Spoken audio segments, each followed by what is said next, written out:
সুতরাং মুমিন বান্দা যারা, আল্লাহর মুমিন বান্দা যারা, এই ঈমানের কোয়ালিটি, এটাও হতাশায় নিরাশায় ভেঙে পড়বে না।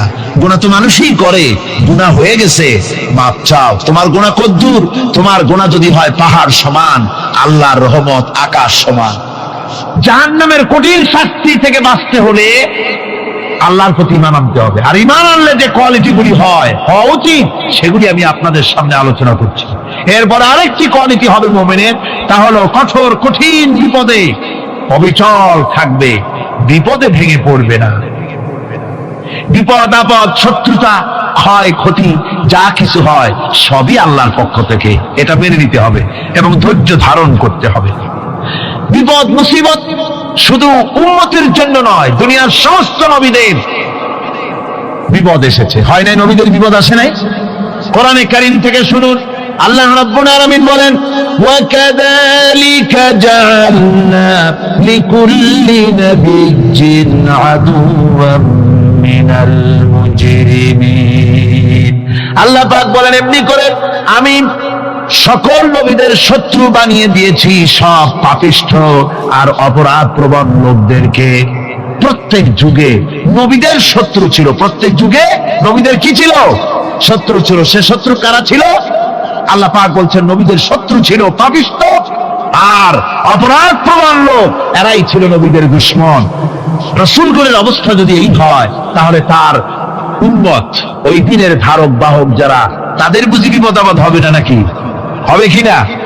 তো ইসলামের বিরোধিতা যারা করে, কোরআনের পরিভাষায় বলা হয়েছে ইসলামের দুশমন, নবীদের দুশমন। দুনিয়ার সব পাপিষ্ঠ আর অপরাধ প্রবণ লোকেরাই ইসলামের দুশমন হয়, নবীদের দুশমন হয়। আজও দেখেন, আজও তাকিয়ে দেখেন, ইসলামী আন্দোলনের বিরোধিতা যারা করে তারা পাপিষ্ঠ চরিত্রের কিনা তাকায় দেখেন, খুঁজে দেখেন, সর্বত্র খুঁজে দেখুন, খুঁজে দেখুন। যারা ইসলামী আন্দোলনের বিরোধিতা করে, যারা ইসলামকে মিটিয়ে দেওয়ার চেষ্টা করতেছে, যারা ইসলামকে মৌলবাদ বলে, ইসলামকে সাম্প্রদায়িক বলে, কোরআনে কারীমের কথা কত স্পষ্ট যে নবীদের দুশমন হয়, ইসলামের দুশমন হয় মুজরিম লোকেরা, অপরাধ প্রবণ আর পাপিষ্ঠ লোকেরা। আজও আমরা দেখতে পাই এই শ্রেণীর লোকেরা পাপিষ্ঠ এবং সবচাইতে সমাজের নিকৃষ্ট ধরনের চরিত্রহীন লোক। নামাজ নাই। আপনি খুঁজে দেখেন ইসলামী আন্দোলনের বিরোধিতা যারা করছে, যারা নেতৃত্ব দিচ্ছে, নামাজ নাই, রোজা নাই, চরিত্র নাই, হজ নাই, যাকাত নাই, মদ, জুয়া, জেনা, ব্যভিচার ইত্যাদিতে লিপ্ত। চেহারা দেখলে ছেলেপেলেরা 2 গ্লাস পানি খায়, ভর ছোটে। কথা ঠিক কিনা কয়? এই হলো অবস্থা। মারে কেন? মুমিনদেরকে, পয়গম্বরদেরকে, সাহাবীদেরকে এবং ঈমানদারদেরকে মারে কেন? তার কারণ হচ্ছে আল্লাহ রাব্বুল আলামিন বলেছেন, ওয়া মা নাকামু মিনহুম ইল্লা আইয়ুমিনু বিল্লাহিল আজিজিল হামিদ। কাফিররা ঈমানদার লোকদেরকে অন্য কোন অপরাধী নির্যাতন চালায় না, নির্যাতন চালায় শুধু এই কারণে যেহেতু মুমিন লোকেরা পরাক্রমশালী, আল্লাহ রাব্বুল আলামিনের দ্বীনকে কায়েম করতে চায়, তার উপরে ঈমান এনেছে, এই কারণেই তারা মারে। ঠিক কিনা কর? যুগে যুগে নবীদের উপরে, সাহাবীদের উপরে যে অত্যাচার হয়েছে, সেই অত্যাচার এই কারণেই হয়েছে, অন্য কোনো কারণে নয়। হযরতে বেলালকে উটের পায়ের সঙ্গে রশি দিয়া বেঁধে উটকে তাড়ায় দিয়েছে। উট দৌড়াতেছে, বেলাল দড়ির মাথায় বাঁধা। বেলালের শরীরটা পাথরের সঙ্গে আঘাত লেগে লেগে পিঠের চামড়া ছেড়ে যায়, মাথার চামড়া ছেড়ে যায়। উট আর দৌড়াতে পারে না। তখন উটের পা থেকে হযরতে বেলালকে খসিয়ে নিয়ে উত্তপ্ত মরুভূমির উপরে বেলালের রক্তাক্ত শরীরটাকে চিৎ করে শুইয়ে দিয়ে কাফির বেঈমানেরা লোহার রড দিয়ে চতুর্দিকে দাঁড়িয়ে তাকে পিটাচ্ছে আর বলছে, বেলাল এখনো মুহাম্মদের সাল্লাল্লাহু আলাইহি সাল্লামের আল্লাহরে ভুলে যা, লাশ মানাতের উপরে ঈমানে আন। এমন কঠিন সময়ের ভিতরে হযরতে বেলাল একটা আঙ্গুল উঁচু করে বলছেন, আহাদ আহাদ আহাদ, লা ইলাহা ইল্লাল্লাহ, লা ইলাহা ইল্লাল্লাহ, লা ইলাহা ইল্লাল্লাহ। একটু জোরে পড়েন, লা ইলাহা লা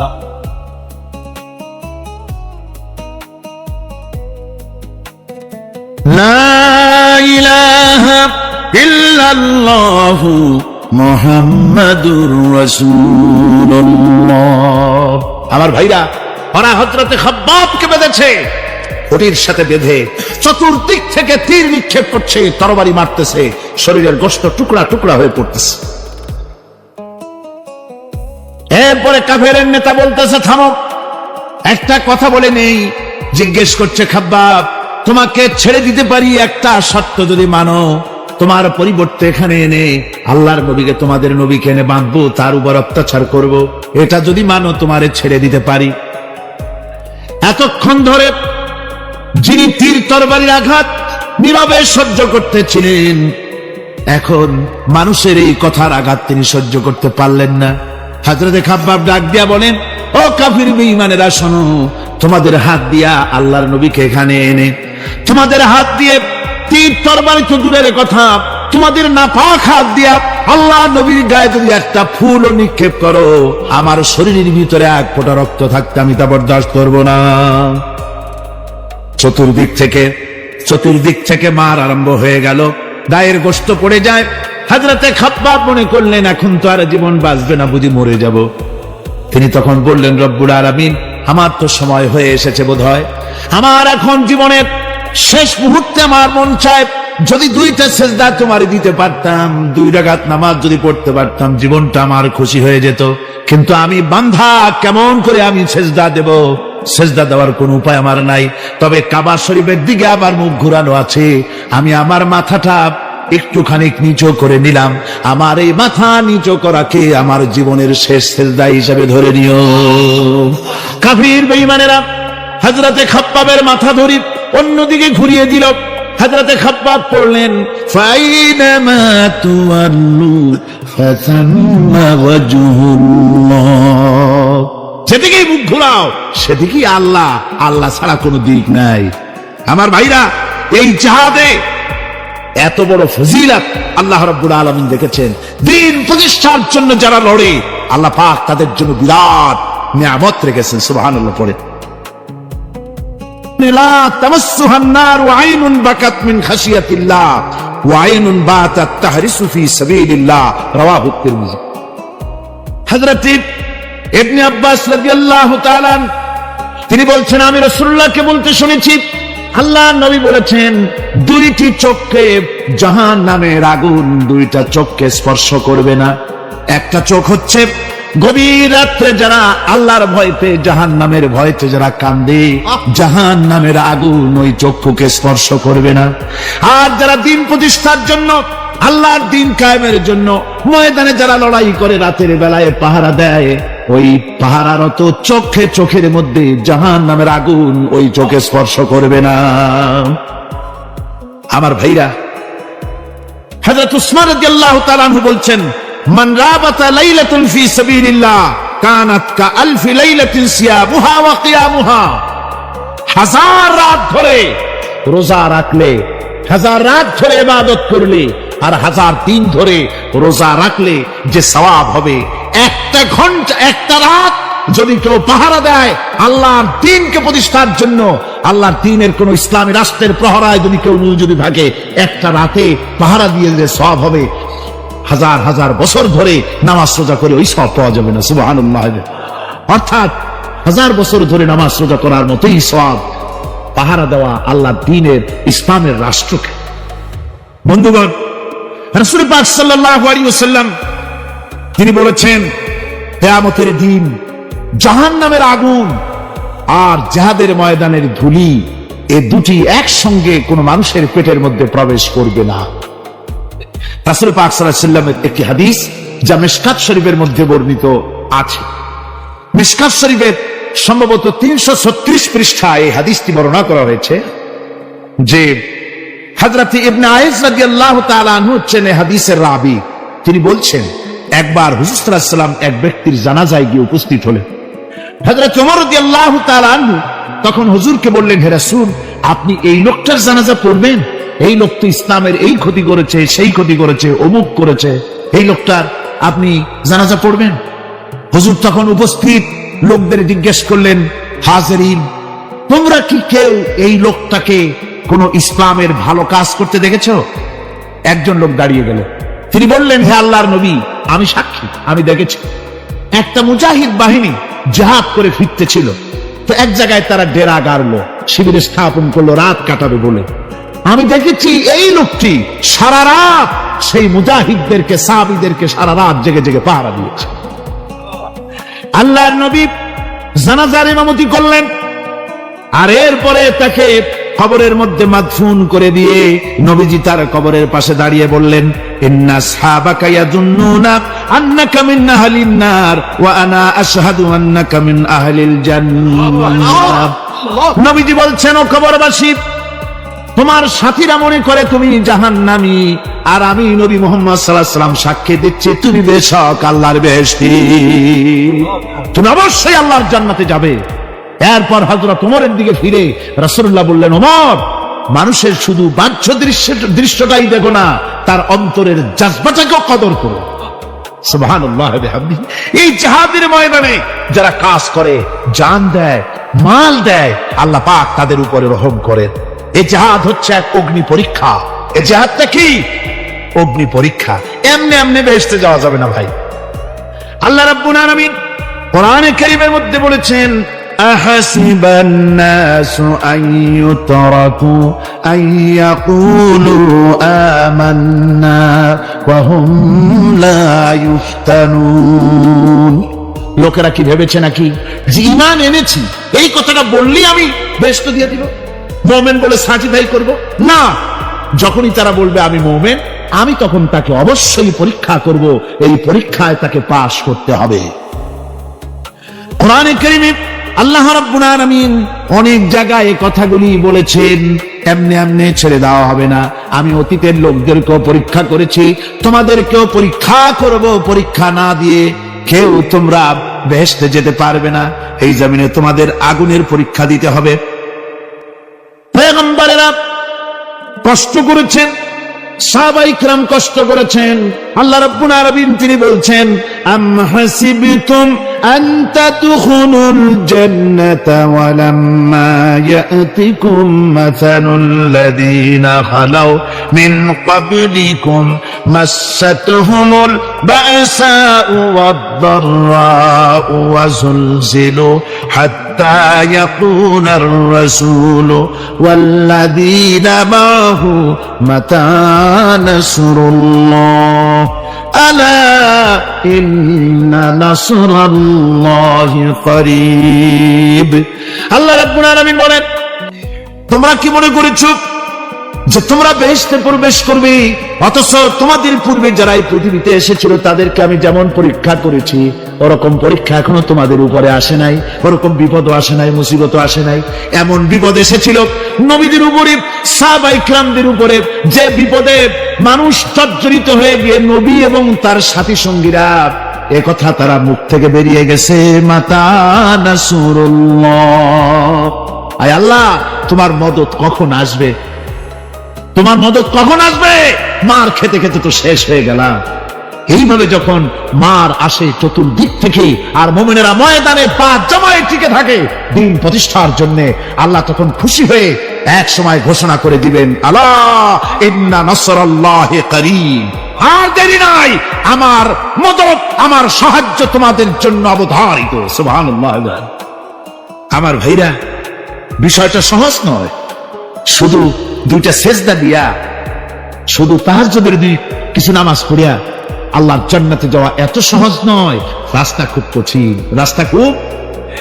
ये शहादत गाहे उल्फत में कदम रखना, ये शहादत गाहे उल्फत में कदम रखना, लोग समझते हैं आसान है मुसलमान होना।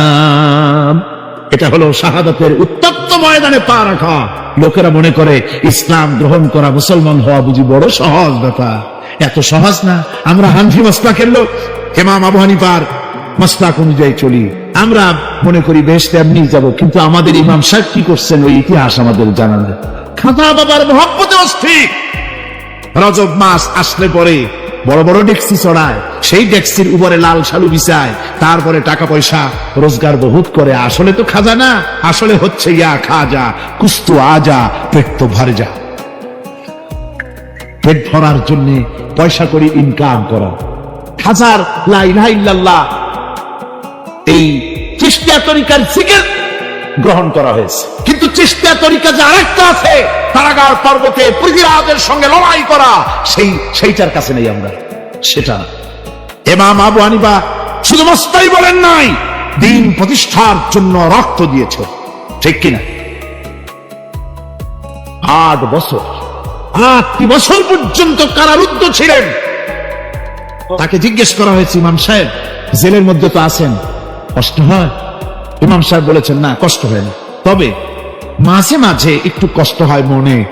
2-4 মাস পর পর আমার বুড়ি মাকে এনে হাজির করা হয় জেলখানার মধ্যে, আর আমার মায়ের সামনে আমাকে পেটানো হয়, যেন মা আমাকে বলে যে এদের সাথে একমত হয়ে যা, সেই জন্য পেটানো হয়। তা আমার মা আমার মায়ের দেখে, আর মায়ের চোখ থেকে পানি পড়তে থাকে, তখন আমার মনে বড় কষ্ট লাগে। তবে আলহামদুলিল্লাহ মা আমার এমন, আমার মার দেখেন আর হজম করেন, আর আমাকে বলেন খবরদার এক চুলো সিদ্ধান্ত থেকে নড়বা না।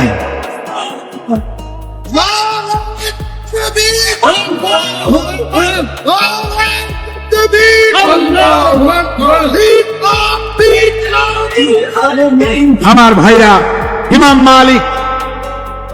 মালিক 28 দিন পর্যন্ত তাকে বাতিলরা বেঁধে দিয়ে গেছে, হাত পিঠ মোড়া দিয়ে 28 দিন বাঁধা। এই হাত বাহু থেকে ডিসকানেক্ট হয়ে গিয়েছে, এই বাহুর জোড়া থেকে ডিসকানেক্ট হয়ে গিয়েছিল হাত, 28 দিন পর্যন্ত বাঁধা ছিল। ইমাম আহমদ বিন হাম্বল, ইসলাম বিরোধীরা তাকে পিটাইছে, প্রত্যেকটা চাবুকের সাথে গায়ের গোশত উঠে এসেছে। এই জন্য কবি বলতেছি, पैरवी बू हनीफा की सनद जिंदान है, हम्बली होता है पीठ पर दुर्रे खाने की बात। হানাফি হতে চাও, জেল জরিমানার জন্য প্রস্তুতি নাও। শুধু সবরি কলা খাইয়া বেহেশতে যাওয়া যাবে না, এত সহজ না। আঙ্গুর বেদানা সবরি কলা আর দুধের স্বরের উপর ইসলাম আসে নাই, ইসলাম এসেছে ময়দানের উপরে জান দিয়ে রক্ত দিয়ে ইসলাম প্রতিষ্ঠা হয়ে গোটা দুনিয়ার নির্যাতিত নিপীড়িত জনতার মুখে হাসি। এই জাহাজ যখন শুরু হয়ে যাবে, মুসলমানেরা যখন আল্লাহর দয় বিধান কায়েমের জন্য যখন লড়াইয়ের ময়দানে যখন ঝাঁপায়া পড়বে, সে ময়দানে যদি তাদের অস্ত্র কম থাকে, জনসংখ্যা কম থাকে, আল্লাহ রাব্বুল আলামিন ওয়াদা করেছেন, ওয়া কানা আলাইনা নাসরুল মুমিনিন। আল্লাহ রাব্বুল আলামিন বলেন, মুমিনরা যখন বিপদে পড়ে যায়, তখন মুমিনদের সাহায্য করা আমি আল্লাহর জন্য ওয়াজিব হয়ে যায়। আমি আল্লাহর জন্য ওয়াজিব। আমার মুমিন ময়দানে মার খাবে আমার দিনের জন্য, আর আমি তাকায় তাকে দেখবো না, তা হবে না। প্রাথমিক পর্যায়ে দেখবো যে তোমরা আসলেই দিন প্রতিষ্ঠার জন্য লড়ো কিনা। তোমাদের বিবি বাল বাচ্চা তোমাদের সামনে শেষ হবে, ঘর বাড়ি চলে যাবে, চাকরি যাবে, সব যাবে, তারপরেও আমার দিন প্রতিষ্ঠার জন্য ময়দানে টিকে থাকো কিনা। যদি তা থাকো, তাহলে আমার মদদ অবশ্যম্ভব। আর কাফিরদের বিরুদ্ধে বিজয়ের জন্য রব্বুল আলামিন বলেছেন, ওয়া কাফাল্লাহুল মুমিনিনাল কিতালা ওয়া কানাল্লাহু কাবিয়্যান আযীযা। কাফেরদের বিরুদ্ধে লড়াইয়ের ময়দানে মুসলমানদেরকে সাহায্য করার জন্য আল্লাহই যথেষ্ট। কে যথেষ্ট? আল্লাহ যথেষ্ট। রব্বুল আলামিন বলেছেন, ওয়ালা তাহিনু ওয়ালা তাহজানু ওয়া আনতুমুল আলাউনা ইন কুনতুম মুমিনিন। কোনো ভয় নাই, কোনো চিন্তা নাই, যদি তোমরা মুমিন হও, আমি আল্লাহ রাব্বুল আলামিন তোমাদেরকে বিজয়ী করব। এ ওয়াদা কার? আল্লাহর ওয়াদা কখনো মিথ্যা হয়? আল্লাহ কি মিথ্যা কথা বলেন? নাউযুবিল্লাহ। ومن أصدق من الله قيلا। আমি আল্লাহর চাইতে সত্যবাদী আর কে হতে পারে? আল্লাহ পাক বলছেন আমি সাহায্য করব তোমাদেরকে, যদি প্রয়োজন হয় তাহলে আমি ফেরেশতা দিয়ে সাহায্য করব। সুবহানাল্লাহ। আল্লাহ রাব্বুল আলামিন সূরা আল-আনফালের ভিতরে ঘোষণা করেছেন দুনিয়ার মানুষকে তিনি শোনায় দিচ্ছেন নবীজির সঙ্গে সাহায্যের ব্যাপারে যে কথাবার্তাগুলি হয়েছিল। ইয তাস্তাগীসুনা রাব্বাকুম ফাস্তাজাবা লাকুম আন্নী মুমিদ্দুকুম বিআলফিন মিনাল মালাইকাতি মুরদিফিন। স্মরণ করো সেই সময়ের কথা যখন তোমরা আমার কাছে কাকুতি বিনীত করে সাহায্য কামনা করতেছিলে যে আমাদেরকে 1000 ফেরেশতা দিয়ে সাহায্য করা হোক। আল্লাহ পাক বলেন আমি ফেরেশতা দিয়ে তোমাদেরকে ময়দানে সাহায্য করেছি, জিহাদের ময়দানে। সুবহানাল্লাহি ওয়া বিহামদিহি। আল্লাহ রাব্বুল আলামিন বলেন তোমরা যখন সাহায্য প্রার্থনা করেছিলে আমি সাহায্য তোমাদের দিয়েছি। স্মরণ করো সেই সময়ের কথা যখন তোমাদের নবী তোমাদেরকে বলেছিল ইয তাকুলু লিল মুমিনিনা আলাই ইয়াকফিয়াকুম আইয়ুমিদ্দাকুম রাব্বুকুম বিসালাসাতিন আলাফিন মিনাল মালাইকাতি মুনজিলিন। আল্লাহ রাব্বুল আলামিন বলেন আমি এইভাবে করে যখন তোমাদের নবী তোমাদেরকে বলেছিল যে তোমাদের জন্য এটা কি যথেষ্ট নয় যে আল্লাহ পাক তোমাদের জন্য 3000 দিয়ে ফেরেশতা নাজিল করবেন, হ্যাঁ আমি তখন 3000 ফেরেশতা নয় বরং 5000 ফেরেশতা দিয়ে তোমাদেরকে সাহায্য করার ওয়াদা করেছি। 3000 নয় 5000 চিহ্নযুক্ত ফেরেশতা নাজিল করে দিয়ে তোমাদের সাহায্য করব বলে আমি ওয়াদা করেছি। আজ সেই মদদ আল্লাহর পক্ষ থেকে আমাদের জন্য ওই মদদ আজও আসতে পারে। কবি বলছেন সে যায় বদরে পয়দা কুন ফিরিস্তে তেরি নুসরত কো উতর সকতে গর্দু সে কতর অন্দর কতর আবি।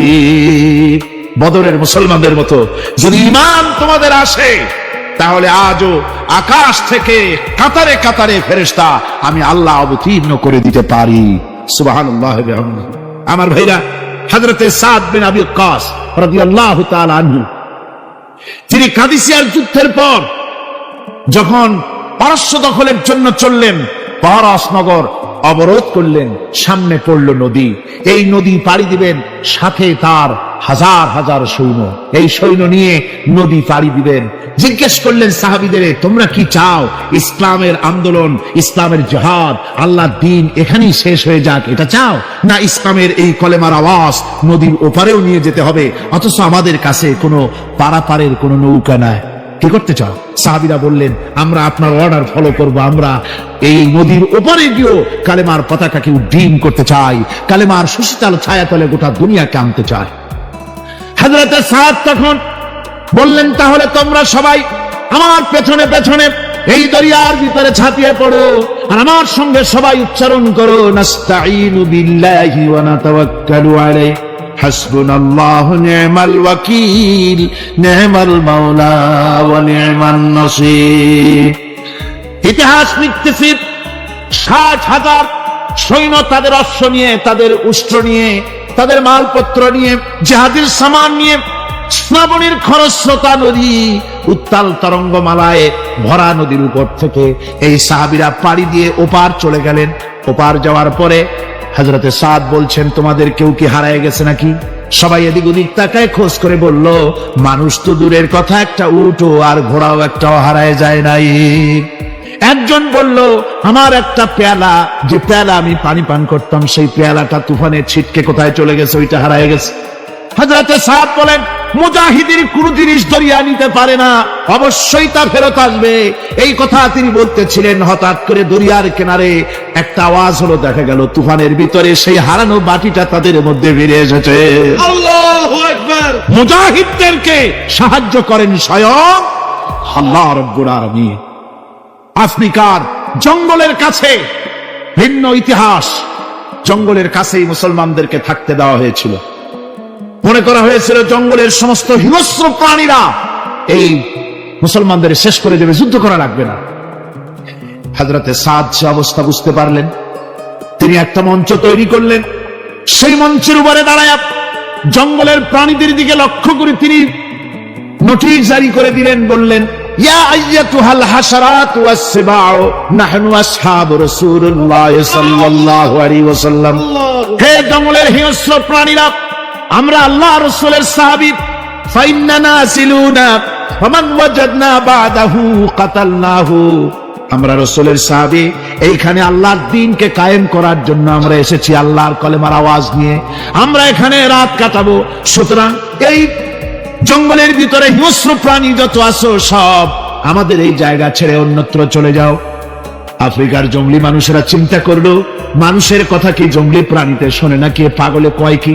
তারা তাকায় তাকায় দেখলো হযরতে সাদের এই ঘোষণার পরে বাঘের কাতারে বাঘ, সিংহের কাতারে সিংহ, সাপের কাতারে সাপ, যার যার ডিম আর বাচ্চাগুলি মুখে কামড়ায়া সাহাবীদের এলাকা ছেড়ে দিয়ে তারা অন্যত্র চলে গেল।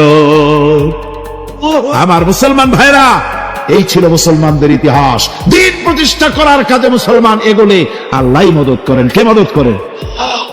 বিশ্বকবি, কবি সম্রাট আল্লামা ইকবাল রহমতুল্লাহ আলাইহি বলেছেন, দস্ত দস্ত হ্যায় দরিয়া ভি না ছোড়ে हमने, दस्त दस्त है दरिया भी न छोड़े हमने, बहर जुल्मत दौड़ा दिए घोड़े हमने। আমরা সেই মুসলমান, প্রান্তর তো প্রান্তর। আমরা দরিয়ার খরচ্ছতা উত্তাল তরঙ্গের উপর থেকে ঘোড়া দাবড়িয়ে আফ্রিকার ভূখণ্ডে কালেমার পতাকা আমরা উড্ডীন করেছি। আমরা সেই মুসলমান।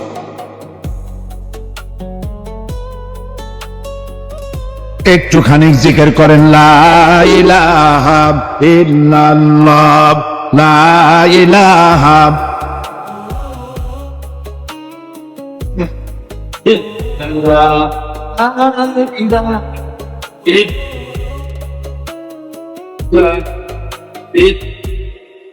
লা ইলাহা ইল্লাল্লাহু মুহাম্মাদুর রাসূলুল্লাহ।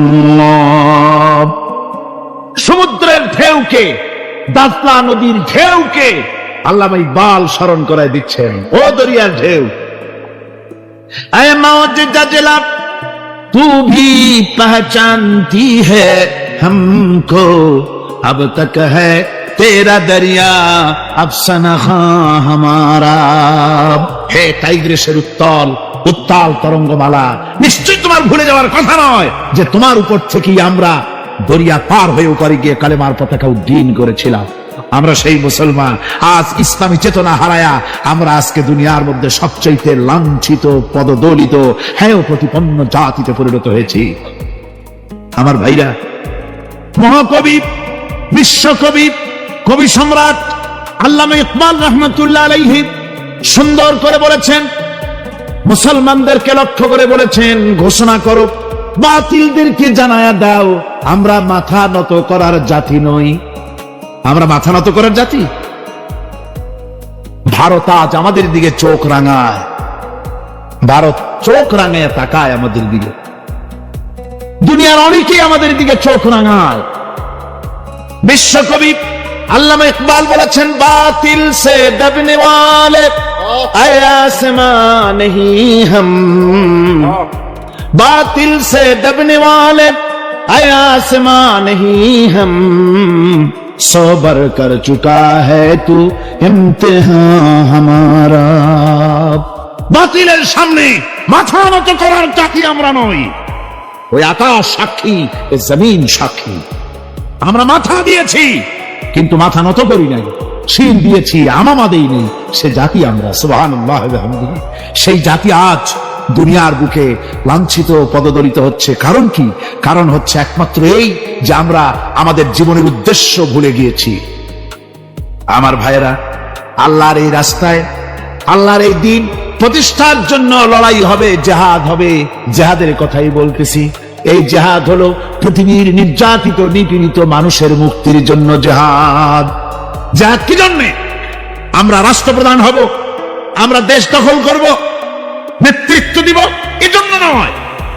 আমরা জিহাদ করব মানুষকে, মানুষের তৈরি করা মতবাদ, নির্যাতন থেকে, জুলুম থেকে, অত্যাচার থেকে মানুষকে বাঁচাবার জন্য, মানবতা নিগৃহীত নির্যাতিত মানবতার মুখে মুক্তির হাসি ফুটাবার জন্য আমরা করব লড়াই।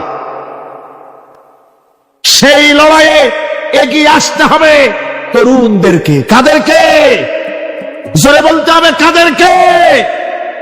তরুণদের আসতে হবে, যুবকদের আসতে হবে। আমার আনন্দে বুক ভরে যায় যখন দেখি মাহফিলে, আজকে তো এই মাহফিল কোরআনে কারীমের কথা এই ভূখণ্ডে আল্লাহ বলার তৌফিক দিয়েছেন। 35টি বছর পার হয়ে গেছে, জীবনের 35টি বছর কোরআনে কারীমের সামান্য একটু খেদমত করার তৌফিক আল্লাহ পাক দান করেছে।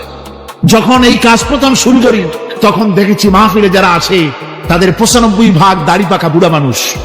কিন্তু দিন যত যেতে লাগলো, 71 পার হয়ে গেল, 72, 73, 74 এলো, আস্তে আস্তে দেখা গেল চিত্র উল্টে গেল। আজ মসজিদে তরুণদের জন্য জায়গা পাওয়া যায় না।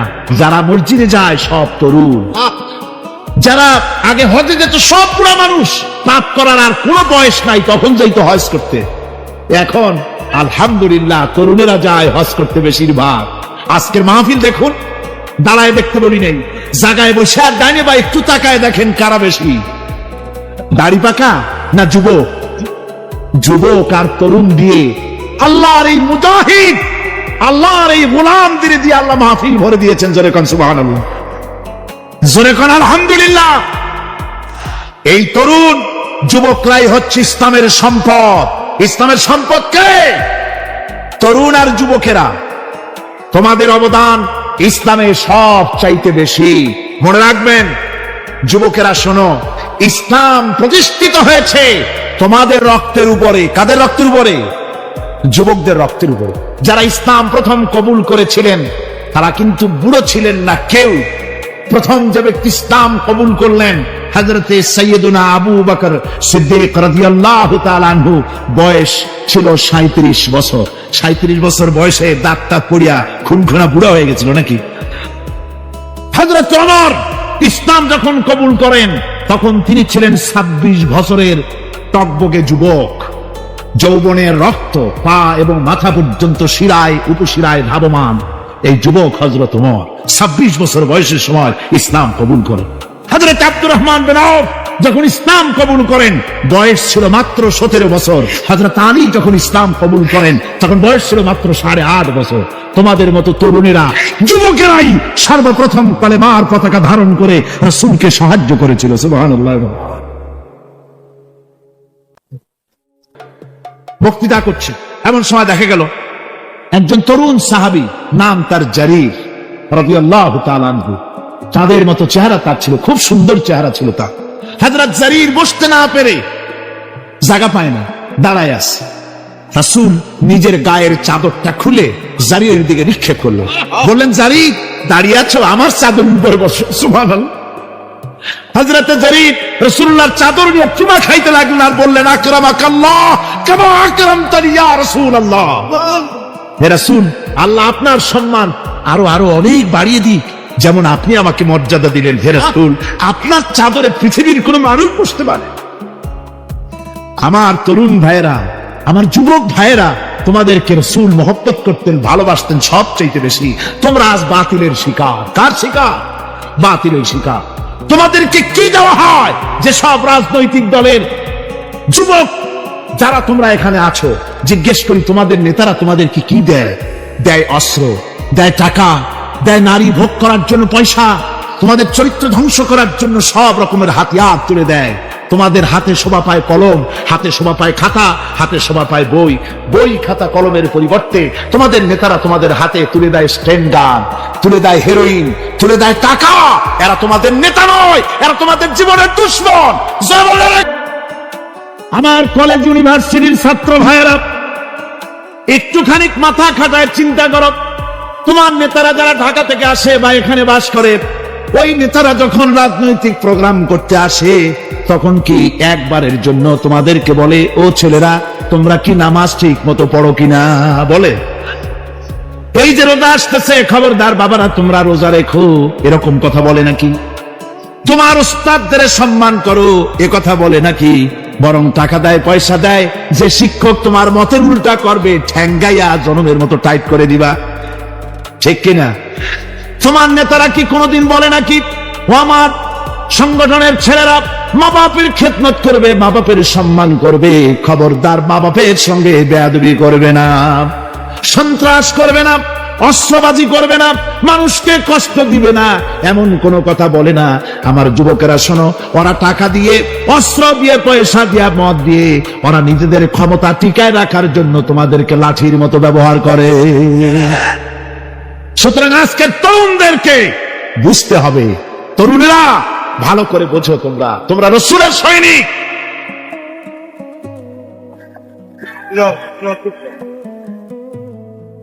তোমাদের পক্ষে সম্ভব।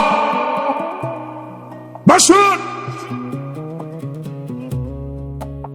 আমি বুঝতে পেরেছি কথা যেহেতু তরুণদের, আর তরুণদের জনসমুদ্র, কাজী জনসমুদ্রের মধ্যে উত্তাল ঢেউ তো সৃষ্টি হবেই, স্বাভাবিক। কিন্তু সেই স্বাভাবিকতার সুযোগ নিয়ে দাঁড়ায় বিশৃঙ্খলার সৃষ্টি করবেন না। আমার ভাইরা, আমরা ইসলাম আমাদের আদব শিক্ষা দেয়। কি শিক্ষা দেয়? আদব। শুধুমাত্র কোন লোক পেশাব পায়খানার কথা বললে তাকে রাস্তা ছেড়ে দেবেন, যেতে বলবে, তা না হলে তো আপনাদেরই অসুবিধা হবে। কথা বুঝতে পেরেছেন? বাকি কেউ উঠবেন না, দাঁড়াবেন না।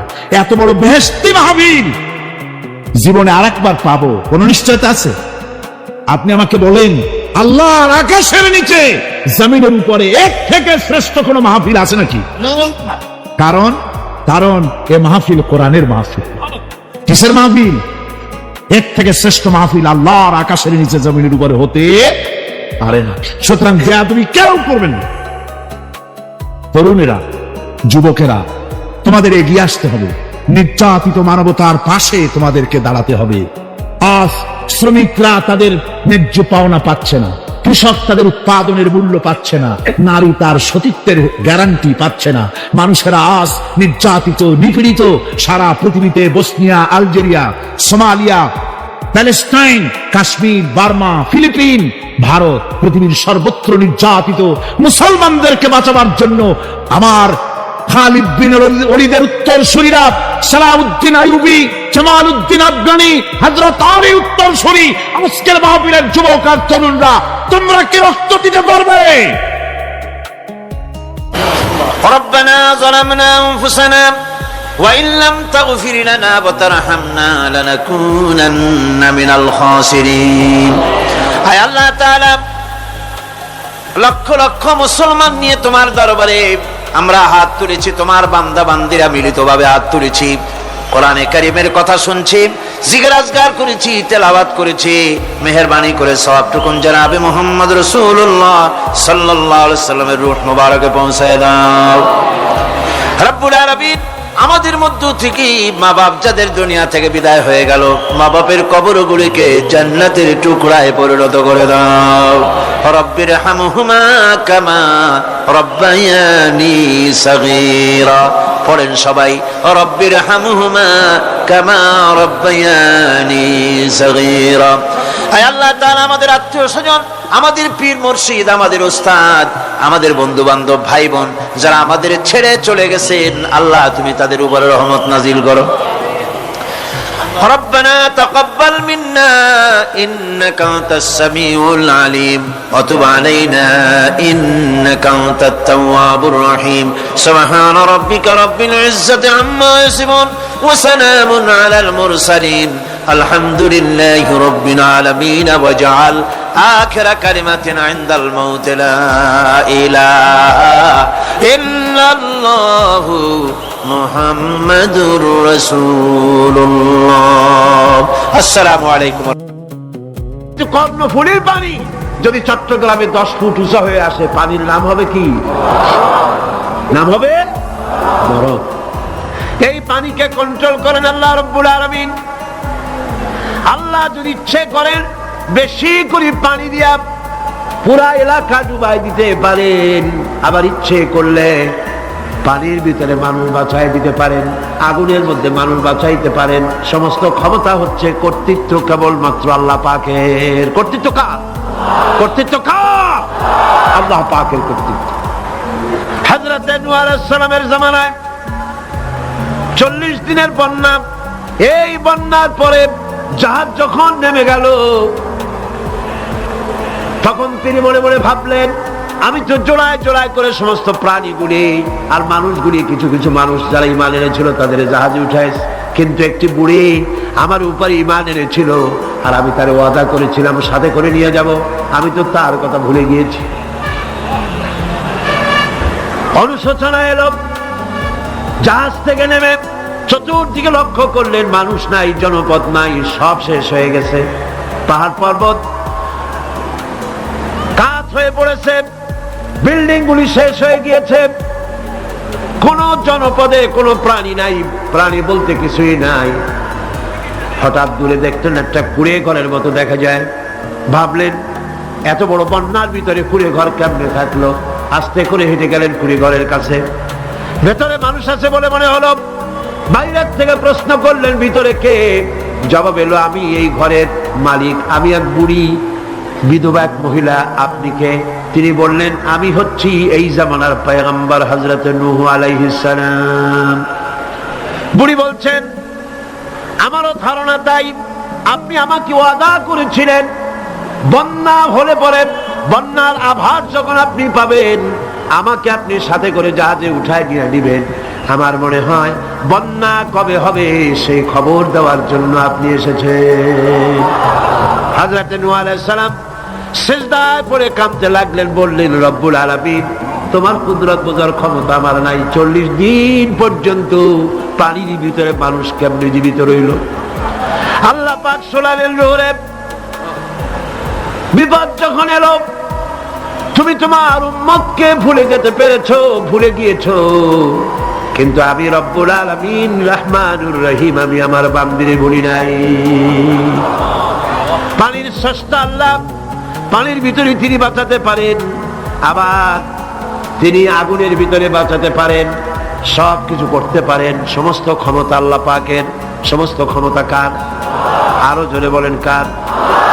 আল্লাহ পাক বলেন, এভাবে করে আমি আকাশ সৃষ্টি করেছি, জমিন সৃষ্টি করেছি, বৃষ্টি দিয়েছি আর চন্দ্র সূর্য তৈরি করেছি, তারপরে আমি তোমাদেরকে নিয়ামত দিয়ে ভরে দিয়েছি। ওয়া ইন তাউদ্দু নি'মাতাল্লাহি লা তুহসুহা।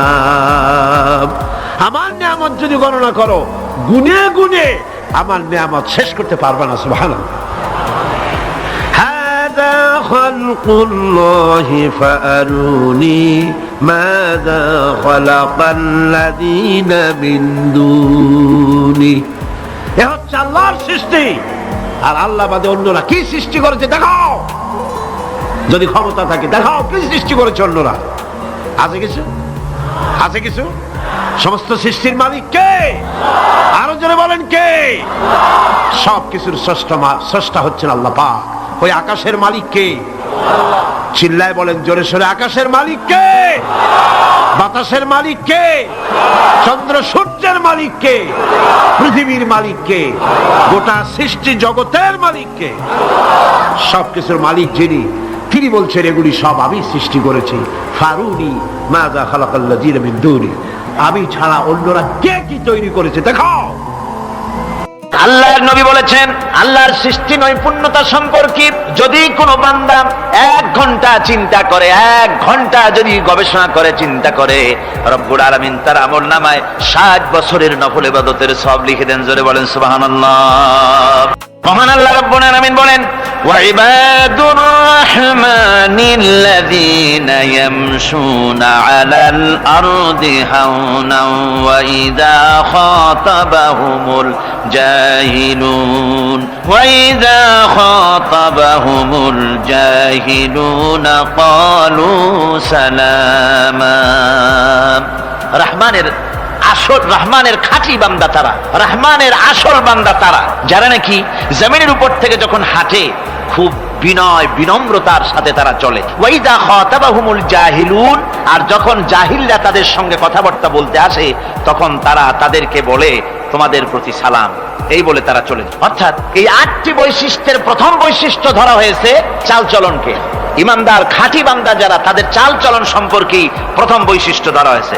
তার মানে হচ্ছে নির্লজ্জ, স্বৈরাচার, মাস্তান, গুন্ডা, বদমাশ, অত্যাচারী, এদের চালচলন এক ধরনের। আবার অন্যদিকে ব্যক্তিত্ব সম্পন্ন, মর্যাদাবান, এরপরে শিক্ষিত, ভদ্র, মার্জিত, তাদের চালচলন ভিন্ন ধরনের। এই দুই শ্রেণীর চালচলন কি একরকম হয় নাকি? একরকম হয় না। তার কারণ হচ্ছে ব্যক্তির চালচলনের মাঝেই তার অবস্থাটা বোঝা যায় যে আসলে লোকটি কেমন।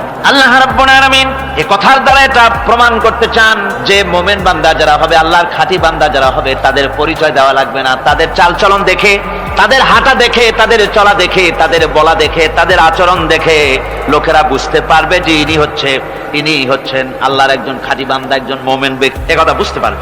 আর সে ব্যক্তি জমিনের উপরে চলবে খুবই বিনম্র ভাবে। কোরআনে কারিমে অন্য জায়গায় আল্লাহ রাব্বুল আলামিন বলেছেন, ওয়ালা তামশি ফিল আরদি মারহান ইন্নাকা লান তাখরিকাল আরদা ওয়া লান তাবলুগাল জিবালা তুলা। আমার জমিনের উপরে অহংকারের পদবরে হেঁটো না, আমার জমিনের উপরে অহংকার করে জমিনের উপরে হেঁটো না। তুমি জমিনের উপরে অহংকার করে হেঁটে পদাঘাত দিয়ে আমার এই জমিনকে ফাটায় দিতে পারবে না, আর তুমি লাভ দিয়ে আমার আকাশে, আমার পাহাড়ের উচ্চতাও তুমি ছাড়িয়ে যেতে পারবে না। অহংকার করে কেউ কি পায়ের আঘাত দিয়ে জমিনটাকে ফাটায় দিতে পারে? কি বলেন, পারবে? আর অহংকার করে লাভ দিয়ে পাহাড়ের উচ্চতাও কি কেউ ছাড়িয়ে দিতে পারবে? পারবে না। সুতরাং অহংকার, মোমেন ব্যক্তি যারা, তারা অহংকার করতে পারে না। অহংকার মোমেনের স্বভাব নয়। অহংকার করতে পারে কেবলমাত্র আল্লাহ রাব্বুল আলামিন। অহংকার হচ্ছে আল্লাহ পাকের ইজাত। অহংকার কে করতে পারেন? আল্লাহ পাক করতে পারেন। মানুষের অহংকার শোভা পায় না। মানুষ, তোমার আবার অহংকার কিসের? এক ফোঁটা নাপাক পানি দিয়ে যার জন্মের উৎস, এমন নাপাক পানি যা শরীর থেকে নির্গত হলে পরে গোসল করা ফরজ হয়ে যায়, এমন এক ফোঁটা নাপাক পানি যার জন্মের উৎস, তার অহংকার কি? অহংকার করবেন আল্লাহ রাব্বুল আলামিন। হাদিসে কুদসির ভিতরে এসেছে, আল্লাহ পাক বলেছেন, যে ব্যক্তি অহংকার করে সেজন্য আমার চাদর নিয়ে টানাটানি করে। জোরে করে নাউযুবিল্লাহি মিন যালিক। সুতরাং মোমেন বান্দা যিনি হবেন, আল্লাহর খাঁটি বান্দা, রহমানের খাঁটি বান্দা, সে ব্যক্তি কখনো জমিনের উপরে অহংকারের সাথে চলাফেরা করবে না, বরং তার চালচলন হবে অত্যন্ত বিনম্র। আর কি? আর হলো জাহিলদের সঙ্গে সে কোনো বিতর্কে লিপ্ত হবে না। জাহিলরা গালাগালি দেবে, গালাগালির জবাবে সে গালাগালি দেবে না। জাহিলরা অত্যাচার করবে, অত্যাচারের জবাবে সে অত্যাচার করবে না, বরং তাদেরকে দেখলে, তারা অত্যাচার করতে আসলে, তারা গালাগালি দিলে তাদের জবাবে ইদফা বিল্লাতি হিয়া আহসান, তাদের জবাবে তাদেরকে সালাম দিয়ে সেখান থেকে তারা কেটে পড়বে। সূরা কাসাসে এই আয়াত, অন্য জায়গায় আল্লাহ রাব্বুল আলামিন একথা আবার এভাবে বলতেছেন, ওয়াইজা সামিউল লাগবা আ'রাদু আনহু ওয়া ক্বালু লানা আ'মালুনা ওয়া লাকুম আ'মালুকুম সালামুন আলাইকুম লা নাবতাগিল জাহিলিন। আল্লাহ পাক বলছেন যে যখন মোমেনেরা পরস্পরে মোমেনদের সাথে জাহিলদের যখন দেখা সাক্ষাৎ হয়ে যায়, যখন ঝগড়ায় লিপ্ত হতে চায়, তখন মোমেনেরা, যারা মোমেন বান্দা, আল্লাহর খাঁটি বান্দা, তারা বলবে যে তোমাদের আমলের প্রতিফল তোমরা পাবা, আমাদের কৃতকর্মের ফল আমরা পাবো। সুতরাং তোমাদের প্রতি সালাম, তোমাদের সাথে আমাদের কোনো সম্পর্ক নাই। ঝগড়াঝাটি না করে তারা ফিরে আসবে। আল্লাহ পাক এরপরে বলেন, ওয়াল্লাযীনা ইয়াবিতুনা লিরাব্বিহিম সুজদান ওয়া কিয়ামা। রহমানের খাঁটি বান্দা তারাই আরেকটি বৈশিষ্ট্য, তাদের এই 2 নম্বরের বৈশিষ্ট্য বার বলা হচ্ছে। রহমানের, আল্লাহর খাঁটি বান্দার 2 নম্বরের বৈশিষ্ট্য যেটা, সেটা হচ্ছে এই যে তারা রাত কাটায় তার রবের হুজুরে, আল্লাহর দরবারে সেজদা দিয়ে দাঁড়িয়ে থেকে কান্দাকাটি করে তারা রাত গুজরান করে। জোরে বলেন সুবহানাল্লাহ। আর এর বিপরীত যারা, তারা রাত কাটায়, রাতের বেলা মদ, জুয়া, সিনেমা, গান বাজনা, অশ্লীলতা, নাটক, হাবিজাবি, গল্প গুজব করে তারা তাদের রাত কাটায়। আর যারা মোমেন বান্দা, আল্লাহর বান্দা, যারা খাঁটি বান্দা, তারা এই রাত তারা আল্লাহর ইবাদতের ভিতর থেকে কান্দাকাটির মধ্য দিয়ে দাঁড়িয়ে দাঁড়িয়ে অথবা সেজদার ভিতরে তারা তাদের রাত কাটিয়ে দেয়। কোরআনে কারীমে আল্লাহ রাব্বুল আলামিন একথা এভাবে বলেছেন, تتجافى جنوبهم عن المضاجع يدعون ربهم خوفا وطمعا। আমার মুমিন বান্দারা তাদের পার্শ্বদেশ এবং পৃষ্ঠদেশ বিছানার উপরে বেশি রাত থাকে না। তারা তাদের রবের প্রতি রবের ভয়, আল্লাহর ভয়, আশা এবং আশা পোষণ করে। আর তারা আল্লাহকে ভয় করে তারা বিছান থেকে নিজের পিঠকে আলাদা করে নিয়ে তারা রাতের বেলায় আমার কাছে কান্দে, আমার কাছে দোয়া করে, তারা কান্দে, ইবাদত করে।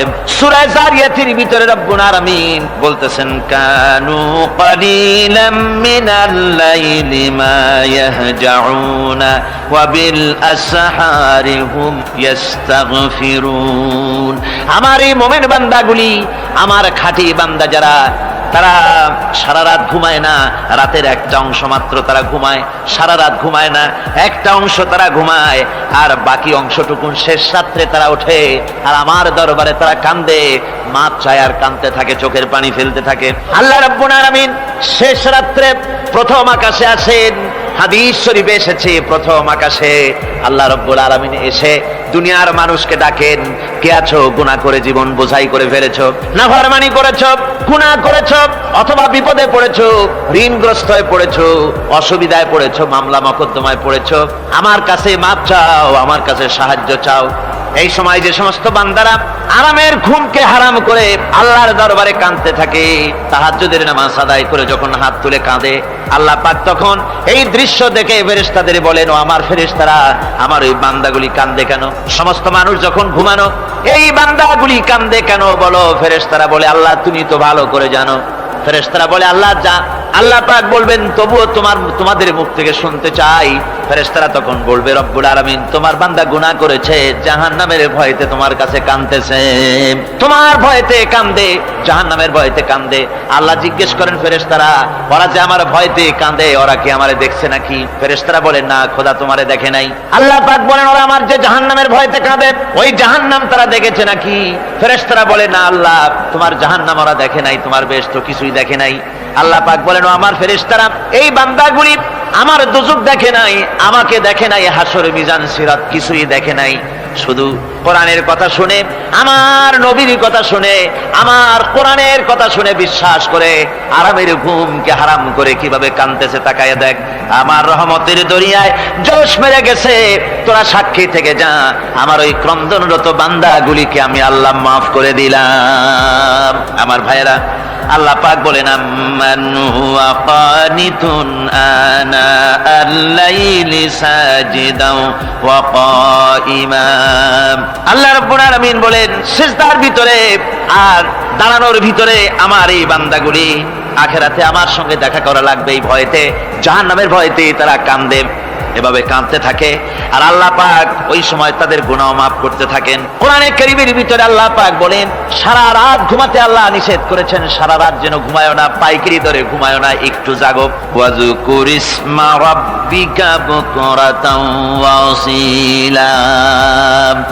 সকাল এবং সন্ধ্যায় তোমার প্রভুর, তোমার রবের জিকির করো, স্মরণ করো। وَمِنَ اللَّيْلِ فَاسْجُدْ لَهُ وَسَبِّحْهُ لَيْلًا طَوِيلًا। তোমার রাতের বেলায় রাতের একটা অংশ সিজদায় অবনত হও, আর রাতের দীর্ঘ সময় ঘুমায় থেকো না, হয় একটা লম্বা সময় ঘুমাও, কিন্তু একটা অংশ রাখো যে সময় তুমি আমার দরবারে সিজদায় পড়ে যাবে, কাঁদবে। আমার বন্ধুগণ, রাতটা ওয়াজআলনাল লাইলা সুবাতা, আল্লাহ রাব্বুল আলামিন ওয়াজআলনা সুবাতা ওয়াজআলনান নাওমা সুবাতা ওয়াজআলনাল লাইলা লিবাসা, ঘুমকে বানাইছেন আল্লাহ শান্তির বাহন, আর রাতকে করেছেন আচ্ছাদন। রাতকে কি করেছেন? আচ্ছাদন। রাতকে একটা পর্দা লাগিয়ে দিয়েছেন, রাতের পর্দা। যেহেতু প্রেম ভালোবাসা ঢোল পিটায় করা যায় না, ঢোল পিটায় প্রেম করা যায় যায় না, মানুষকে দেখায় দেখায় প্রেম ভালোবাসা করা যায় না। এটা হলো দুনিয়ার রীতিনীতি, দুনিয়ায় যেটা মানুষেরা করে। আসল সবচাইতে বড় ভালোবাসার পাত্র হলেন আল্লাহ, মাসুক হলেন আল্লাহ, আশেক হলো মানুষ। আশেক এবং মাসুকের ভিতরে প্রেম বিনিময় হবে, ভালোবাসার আদান প্রদান হবে, কথোপকথন হবে।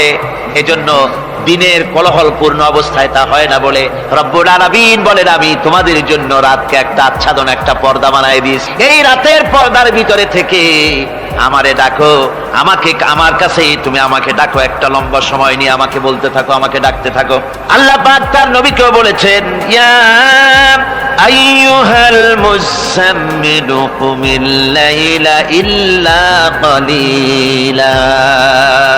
হে চাদর আচ্ছাদিত ব্যক্তি, রাত্রিকালে সালাতে দণ্ডায়মান থাকো, কিন্তু কম, সারা রাত জাগার দরকার নেই। একটা অংশ জাগো যখন তুমি আমার জন্য কাঁদবে, আমার জন্য সেজদায় পড়ে থাকবে। রাসূল পাক সাল্লাল্লাহু আলাইহি সাল্লাম তাহাজ্জুদের নামাজে সেজদায় পড়ে থাকতেন, রাতে ঘন্টার পর ঘন্টা চলে যেতেছে।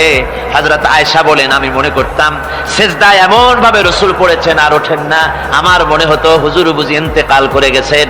আমি রাসূলের পায়ের আঙ্গুল ধরে আস্তে করে চাপ দিতাম, হুজুর তাতে একটু ব্যথা পেয়ে আঙ্গুল নাড়া দিতেন, তখন আমি মনে করতাম আল্লাহর নবী বিদায় হন নাই, বেঁচে আছেন। আবার কখনো দাঁড়িয়ে দাঁড়িয়ে নামাজের ভিতরে তেলাওয়াত করতে করতে রাত শেষ হয়ে যেত, আমার মনে হতো এই দাঁড়ানো থেকে হুজুর বুঝি আর রুকুতে যাবেন না। আবার যখন রুকুতে যেতেন মনে হতো এই রুকু থেকে আর বুঝি সেজদায় যাবেন না। আবার যখন সেজদায় যেতেন মনে হতো এই সেজদা থেকে রাসূল বুঝি আর উঠবেন না। সুবহানাল্লাহ। সাহাবায়ে কেরাম জিজ্ঞেস করতেন, হে রাসূল, হযরত আয়েশা জিজ্ঞেস করে, হে রাসূল আপনি এত কাঁদেন কেন, এত ইবাদত করেন, এত রাত জাগেন? হযরত আয়েশা বলেছেন, আল্লাহর নবী দাঁড়িয়ে দাঁড়িয়ে তেলাওয়াত করতে করতে, দাঁড়িয়ে দাঁড়িয়ে নামাজ পড়তে পড়তে পাও মোবারক, কদম মোবারক এমন ভাবে ফুলে যেত, সকালবেলায় জুতার মধ্যে পাও ঢুকতো না। সুবহানাল্লাহ। এইভাবে রাসূল পাক কষ্ট করতেন। জিজ্ঞাসা করতে এত ইবাদত কেন করেন? আপনার তো আগের পিছের সমস্ত গুনাহ আল্লাহ মাফ করেছেন, কোনো গুনাহ আপনার নাই, তবু আল্লাহ বলে দিয়েছেন নবী আপনার আগের পিছের সব মাফ, তারপরেও এত কাঁদেন কেন? আল্লাহর নবী বলেছেন, ও সাহাবীরাও আমার স্ত্রীরা শোনো, আমি কি আমার বান্দার, আমি আমার আল্লাহর শুকরগুজারকারী বান্দায় কি আমি পরিণত হব না? যে আল্লাহ আমাকে এত নিয়ামত দিয়েছেন, আমি কি সেই আল্লাহর শুকরগুজার হব না? রাসূলুল্লাহ এভাবে কাঁদতেন। সুতরাং প্রত্যেকটি মুসলমানকে রাতের বেলায় আল্লাহর দরবারে হাত তুলে কাঁদতে হবে, মোনাজাত করতে হবে, রব্বুল আলামিন যে গুনাহ করেছি, আমি যত গুনাহ করেছি, আমাকে তুমি নেয়ামত যা দিয়েছো, এই নেয়ামত তুমি না দিলেও পারতে, তুমি দয়া করে দিয়েছো। এভাবে যদি মানুষ কাঁদে, আল্লাহ এই অপরাধ করেছি, অপরাধের কথা যদি স্মরণ করে আর কাঁদতে থাকে, আল্লাহ রব্বুল আলামিনের রহমত তার উপরে তখন পড়তে থাকে। আর এই তাহাজ্জুদ গভীর রাতের কান্দাকাটি, এই জন্য আল্লাহ পাক বলেন, এর আসল ব্যাপারটা হলো ইন্না নাশিআতাল লাইলি হিয়া আশাদ্দু ওয়াতআন ওয়া আকওয়ামু কিলা। আসল ব্যাপার হলো এই প্রকৃতপক্ষে রাতের বেলায় যে নামাজটা হয়, শয্যা ত্যাগ করে মানুষ যে নামাজ পড়তে দাঁড়ায়, এতে করে তার আত্মসংযমের ট্রেনিং হয়ে যায়, আল্লাহর সঙ্গে মহব্বত কায়েম হয়ে যায়। ইসলামী আন্দোলনের বিজয়ের জন্য কর্মীদের এটা সবচাইতে বড় ওষুধ। শুধু হরতালের প্রোগ্রাম দিয়া, শুধু মিছিলের প্রোগ্রাম দিয়া ইসলামী আন্দোলন বিজয় কোনো কালে হয় নাই আর হবেও না। এজন্য আন্দোলন যারা করে তাদেরকে গভীর রাত্রে উঠতে হয়, নফল রোজা রাখতে হয়, আর গভীর রাত্রে তেলাওয়াত করতে হয়, কাঁদতে হয় আল্লাহর কাছে, তা না হলে আন্দোলনের বিজয় হওয়া সম্ভব না। আল্লাহ পাক বলেন, বান্দা যখন আমাকে ডাকে, আমি বান্দার একদম নিকটে, তার ঘাড়ের চাইতেও নিকটে। ওয়া নাহানু আকরাবু ইলাইহি মিন হাবলিল ওয়ারিদ। আমি আমার বান্দার সব যে রগের উপরে তার মাথা, এর থেকেও আমি আমার বান্দার বেশি নিকটে। সুবহানাল্লাহ পড়েন। আমি তোমার কাছে, আমার কাছে মাপ চাও, যত বড় গোনাহ হোক। ওয়া ক্বালা রাব্বুকুম উদউনি আস্তাজিব লাকুম। তোমার প্রভু তোমাকে ডেকে বলেছে, আমাকে ডাকো, আমি মাফ করে দেবো। সুবহানাল্লাহ।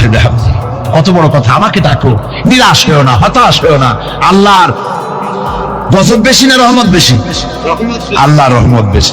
হাদিসে কুদসির ভিতরে এসেছে, আল্লাহ পাক বলেছেন, কোন বান্দা যদি আমার দিকে এক বিগত অগ্রসর হয়, আমার রহমত তার দিকে এক হাত এগিয়ে যায়। কোন বান্দা যদি আমার দিকে হেঁটে আসে, আমার রহমত তার দিকে দৌড়ে যায়। বান্দা যখন আল্লাহর দরবারে দুহাত উঁচু করে চোখের পানি ফেলে দেয়, মুসলিম শরীফের হাদিসের ভিতরে এসেছে, গভীর রাত্রে, রাতের তৃতীয় অংশে আল্লাহ রাব্বুল আলামিন প্রথম আকাশে আসেন আর ডেকে বলেন, পৃথিবীতে আছো নাকি কেউ গুনাহ করে জীবন বরবাদ করে দিয়েছো, আমার কাছে মাফ চাও। ঋণগ্রস্ত আছো, অসুস্থ আছো, অপমানিত আছো, কে আছো মাজলুম, আমাকে ডাকো, আমার কাছে বলো, আমি ডাকের সাড়া দেব, জীবনের আশা পূরণ করে দেব। ওই সময় যেই সমস্ত লোকেরা কাঁদে তাহাজ্জুদের নামাজ পড়ে, আল্লাহ জিজ্ঞেস করেন ফেরেশতারা, অমুক অমুক দেশ অমুক অমুক বান্দারা কাঁদে কেন? ফেরেশতারা বলে, রব্বুল আলামিন তুমি তো ভালো করে জানো। আল্লাহ বলেন, জানি, তবুও তোমাদের মুখে শুনতে চাই। তারা বলে, রব্বুল আলামিন তোমার এই বান্দা গুনাহ করেছি, গুনার জন্য মাফ চায়, জাহান্নাম থেকে বাঁচতে চায়। আল্লাহ পাক বলেন, ফেরেশতারা আমার এই বান্দারা আমারে দেখেছে নাকি? বলে দেখে নাই। বলে আমার দোজখ দেখেছে নাকি? বলে না, তাও দেখে নাই। আমার বেহেশত দেখেছে নাকি? বলে না, তাও দেখে নাই। আল্লাহ পাক বলেন, ফেরেশতারা সাক্ষী থাকো, ওরা আমাকে দেখে নাই, আমার বেহেশত দোজখ কিছুই দেখে নাই, শুধুমাত্র আমার নবীর কথা, আমার কোরআনের কথা বিশ্বাস করে আরামের ঘুমকে হারাম করে যেভাবে তারা কাঁদতেছে, সাক্ষী থেকে যাও ফেরেশতারা, আবার রহমতের দরিয়ায় জোশ মেরেছে আমার ওই ক্রন্দনরত বান্দাগুলিকে আমি আল্লাহ মাফ করে দিলাম। যারা নাকি আল্লাহর গোলাম, এই ব্যাপারে যাদের মধ্যে লজ্জার সৃষ্টি হয়, আল্লাহর গোলাম এটা কেমন কথা, বান্দা হওয়াটা কেমন কথা।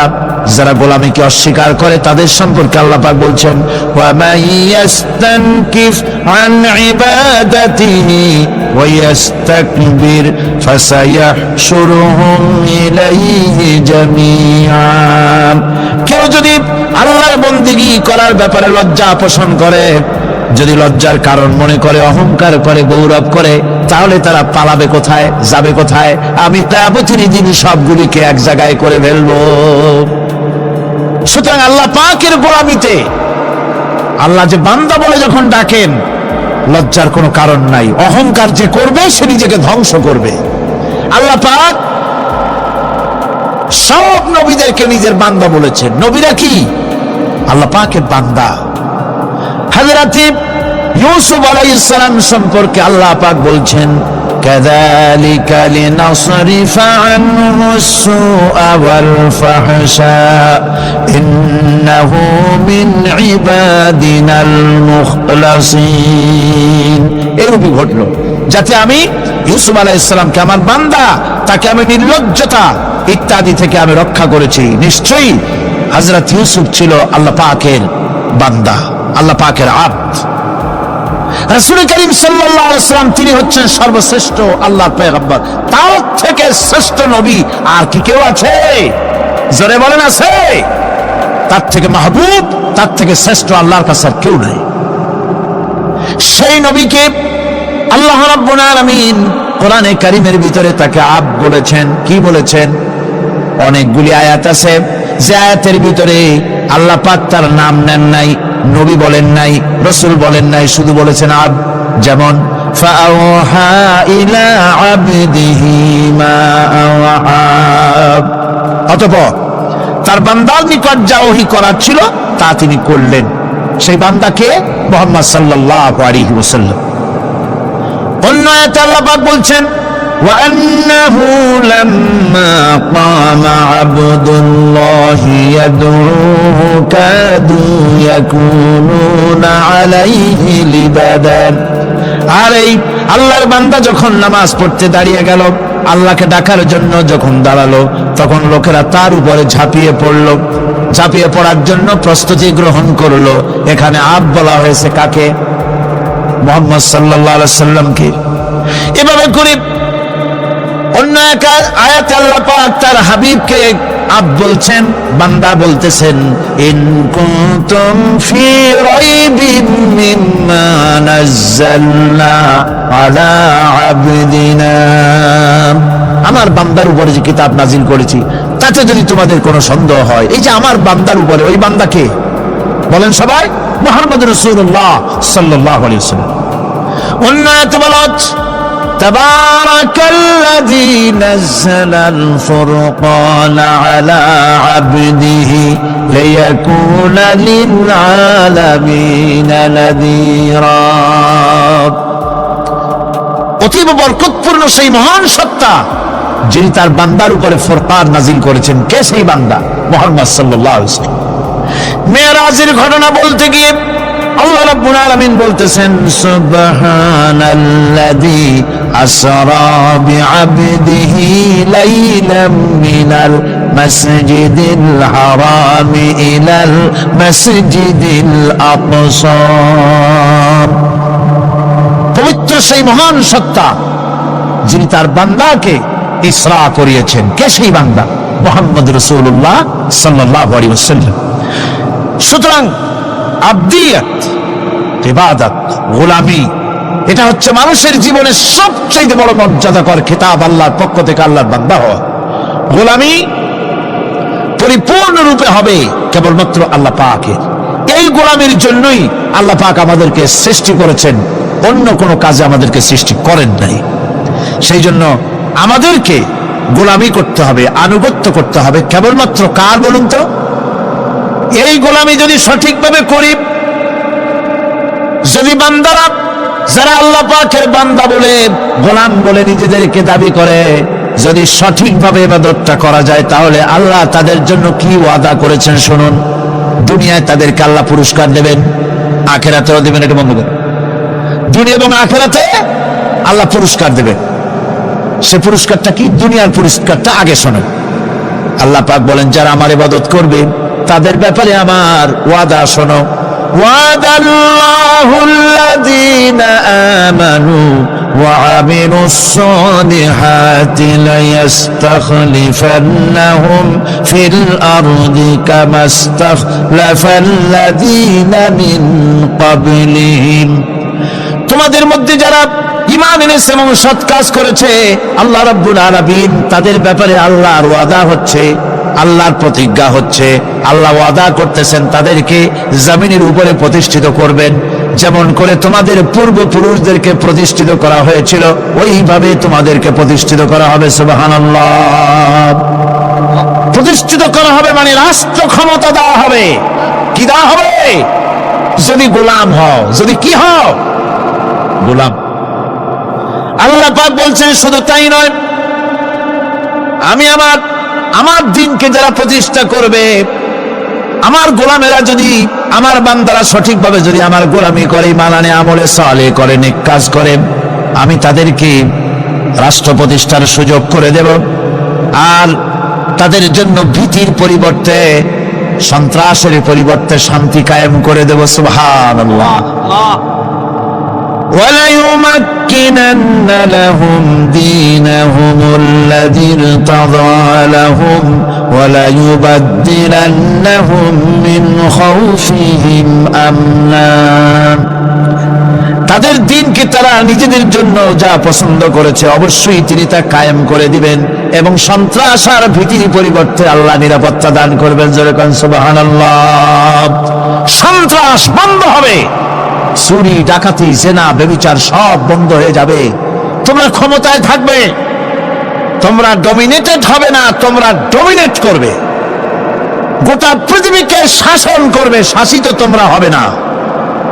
আর ভীতির পরিবর্তে নিরাপত্তা তোমরা লাভ করবে। কি করলে? ইয়াবুদুনানি লা ইউশরিকুনা বি শাইআ। সুতরাং তারা যেন আমার ইবাদত করে এবং আমার সঙ্গে যেন কাউকে শরীক না করে।